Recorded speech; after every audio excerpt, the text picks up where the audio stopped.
welcome to an Everyday Canines video. In this episode I'm talking about the different types of jump you can get. I'm not talking about the winged jumps that we see in competitions, not these. I'm talking about those slightly different jumps, those unusual jumps that have a specific name. I'm talking about the wall, the long over, the wishing well and the water jump.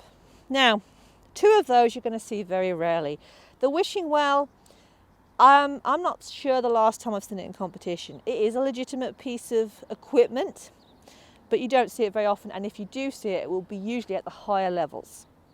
The water jump you will tend to only see in very specific competitions that advertise that they have a water jump in them, and not your regular competitions. So though it is a legitimate jump that can be used, you will tend to see it'll be said if it's going to be used in a competition, and it's usually something very specific, something unusual. However, the wall and the long over you will see regularly. The long over especially, you would expect to see the long over in pretty much every standard jumping class, and certainly you could see it in agility class as well. It's going to be in everything. So the long jump is a set of planks that gradually increase in height. So if you look at it from the side, you can see it's going up in height and it's also going at a diagonal. So it's long, but it's also rising up. Sometimes people call it like a rising spread jump, but it is a long over. The long over is set dependent on the height of the dog. So there's usually 5 pieces to it, and they can be removed dependent on the size of the dog. And also the judge has discretion about how far apart those planking pieces are set. So they can either set them very close or they can set them wide apart. You also have poles set at the corners of the long jump so that the dog can see where they begin and start. Also, it's useful for the judge if they see the dog taking it the wrong way. The main difference with a long jump is that obviously the dog has got to jump long. They're not just jumping up and down, they're having to actually spread out. So that can sometimes throw dogs. They sometimes clip planks and planks fall. But on the whole, most dogs transfer quite easily. Swift actually took quite a while to transfer to understand a long jump. She found long jumps difficult, I think because she's quite short in the body, so that's stretching out. But a lot of dogs don't worry about it. Once they've got the hang of them, that's not a problem. Ways to go wrong on a long jump would be if the dog clips one of the planks and takes it down, that's a fault. Or if the dog was to, say, take it at a diagonal, so they took it, instead of going from the front to the back, they took it at a diagonal, so they sliced across it, that would be an elimination because it is incorrectly completed. And the same as if they jumped from the back to front instead of jumping the correct way. Next we've got the wall, and the wall is an obstacle. Its name is self-descriptive. It looks like a wall. You have your base piece, which can be altered to be a suitable height for all the dogs and is usually solid, and then you have the upright pillars, which will look wall-like. They're made of various materials. Generally try to make them as light as possible. So they're either made of plastic, or they're made of aluminium, or the latest ones are soft foam ones. The idea being, again, if a dog runs into it, they're going to just give and fall down. On the top of the wall, you see these little pieces.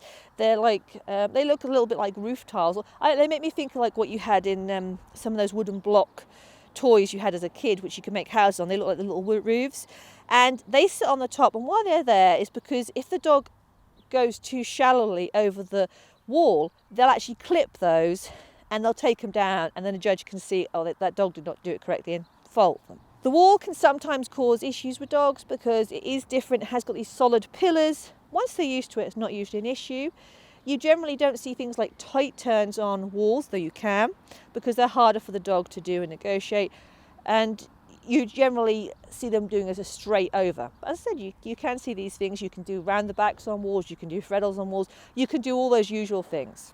Next up we have the wishing well, and as I said, you rarely ever see the wishing well. And again, the name is very descriptive. The wishing well looks like a wishing well. It looks like those little garden wishing wells you get, in people's back gardens or whatever.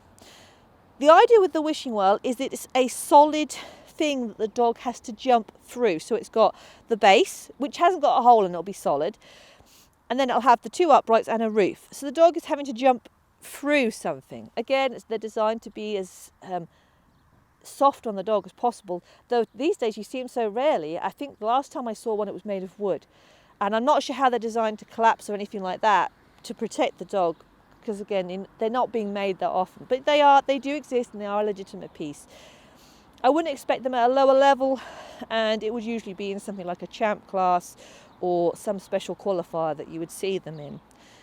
The dog has to take them at a set way through the middle, and of course they can be adjusted in height depending on the dog. Then we've got the water jump. The water jump tends to be only on very specific competitions, and you will only see it like there's a certain, I'm trying to think the name of it. I think it's the Animal Health Trust, no, Animal Health Classic qualifier. I think they have a water jump in it. That's their thing. It is a jump you can have, but I have never ever seen it on an ordinary course. Basically, it's a normal jump with a tray of water after it, and the idea is the dog has to jump it and not land in the tray of water.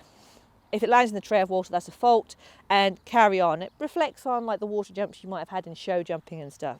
But I say you see it very rarely, and usually it will be specified in a schedule when you're looking at something that this is going to have water jumps in it, so you can choose, do I want to do that with a water jump? I've never trained a water jump. Am I happy doing that or not? So that isn't the wishing well and the water jump are not something you're going to have to worry about too much, certainly at a lower level. But the wall and the long over, you are going to have to think about. Now, one last thing to say about all these jumps. What word would I use for them? Go or jump. Or if I was asking them to turn, my turn cues. They are just a jump in a different form. I'm not having different words for them. They are just all the same word because the behaviour is the same. It's just a different, slightly different style. So I hope you've enjoyed this video, and if you have, you might like to subscribe to the YouTube channel, and you can check us out on Facebook and Instagram, and I hope to see you all again very, very soon.